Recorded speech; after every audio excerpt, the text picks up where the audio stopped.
Russell Wilson. Now, we were told for the last several months that Russell Wilson had a firm hold on the starting quarterback job. He was going to be QB1. But then he showed up to camp hobbled. They claimed it happened while he was sleeping. Some people skeptical about that. There's all kinds of grand conspiracies.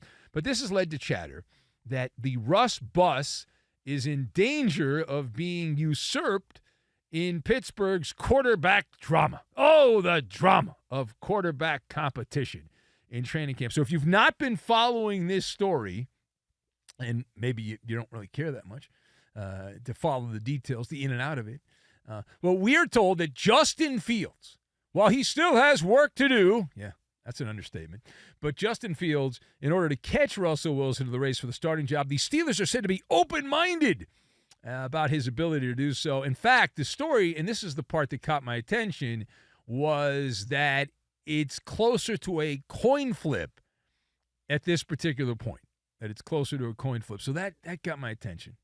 It's like, well, I'm into coins. I did a thing last year with the penny.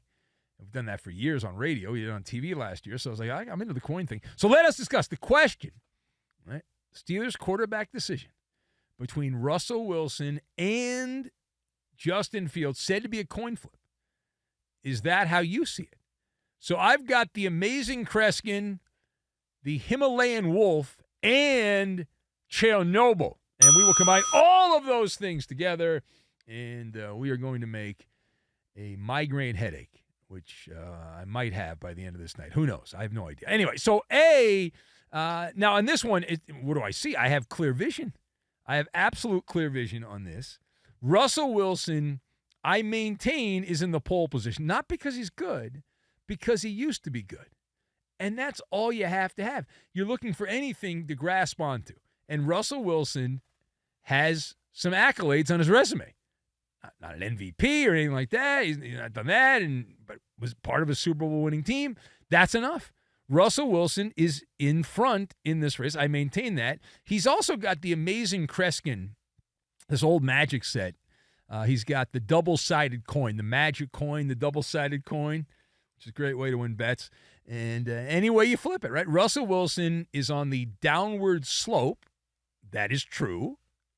He is the safe choice between those two. And if he's healthy, big if, he's going to start the season as the QB in Pittsburgh. And that is a big if because Russ has been sidelined. It's early on in training camp, but he has not been out there participating with a calf injury. And as a result, the Steelers have gotten an extended look-see at Justin Fields taking the snaps with the starters, and he has played pretty bad from those that are there watching and being paid to watch there. And so you get to see Justin Fields, warts and all of it, right? And many flaws, the imperfections, the work in progress on display. He did win the offseason MVP, so I forgot about that. Justin Fields did win the offseason MVP. ESPN gave him that. That was before last season. Then he actually had to play the real season, and that was where the problem came up. Right? Boom or bust on pretty much every single play. Justin Fields. Russell Wilson, not a lot of boom, a lot of bust, but not bust on every play. And Sean Payton, I thought Sean Payton did a great job of hiding Russell Wilson as much as he could, and even that was not really all that good. All right, now, turning the page. We go to Cleveland.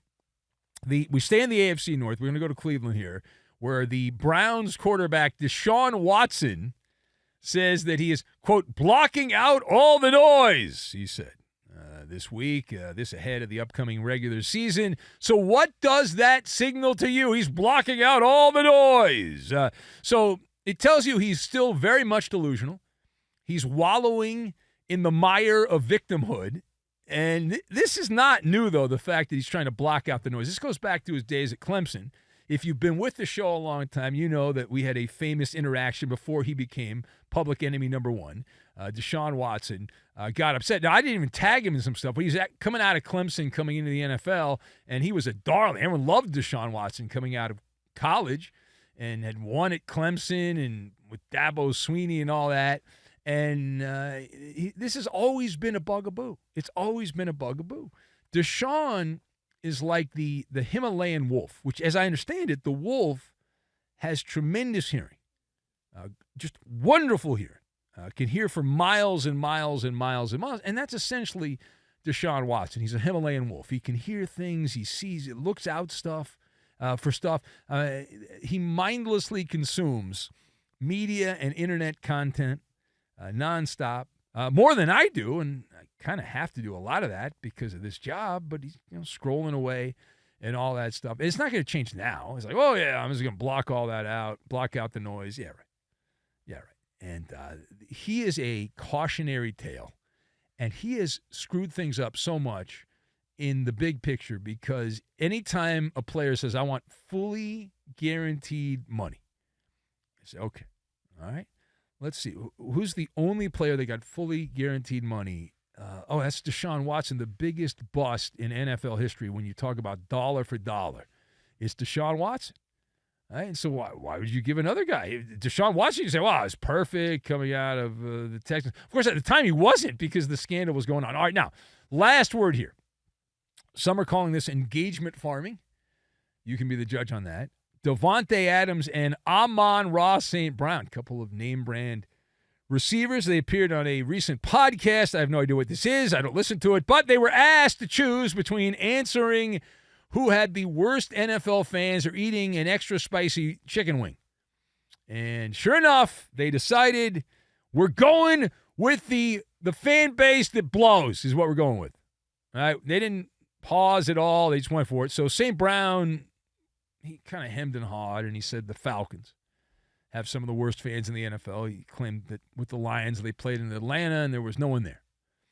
Attendance was pathetic, and so he said that. And Adams, he called out the Commanders. He said the Commanders fans were miserable because the stadium is horrible. He said the city's not great at all. Shout out to Washington, D.C., which is he went on to say, probably I'm going to go get somebody at my front door after this, but that's just how I feel. Okay, close quote. So you got Davante Adams on one side. You've got Amon-Ra St. Brown on the other, ripping the Commanders and the Falcons as the worst fans in the NFL, which is, out of those two, you can only pick one, which is the worst. Now, the easy pick has always been traditionally Atlanta because that's a college football town. It's not an NFL town. It's a college football town. So you always go with the Falcons. But I'm going to go with the Commanders, and it's all-inclusive. So I'm going to agree with Davante Adams on this, that it's the Commanders. And here's why. They're head and shoulders in this moment ahead of the Falcons. And if you're a supporter of the Washington Commanders, it's like being in the exclusion zone, that 18-mile radius around the Chernobyl nuclear power plant. The Washington Commanders, it is a starless franchise. The stadium is crumbling. Every year there's like a video of some water, usually poopy water, falling down on fans. That's happened multiple times. Eddie was at one of those games when this happened. And plus, the other thing is, if you're like middle-aged and you can afford season tickets, you likely grew up as a fan of the Washington Redskins. They don't exist anymore. They got canceled, and now you have this franchise name, which is just filler. It's spam. It's a dumb name. It's like a name. If you asked AI to name an NFL team, let's go Commanders. Okay, that's stupid. It's a placeholder name. And you've got the revolving doored coach. And maybe the new owner's good. I don't know. They've only been there for a minute. Who knows whether he's good or not. But it's pretty bad any way you slice it. It's you just got to be numb to it. So the team stinks. No stars. Stadium blows. Name of the franchise. The moniker. The one thing, if your team's bad, you always had the moniker that you grew up with. Now you don't have that anymore.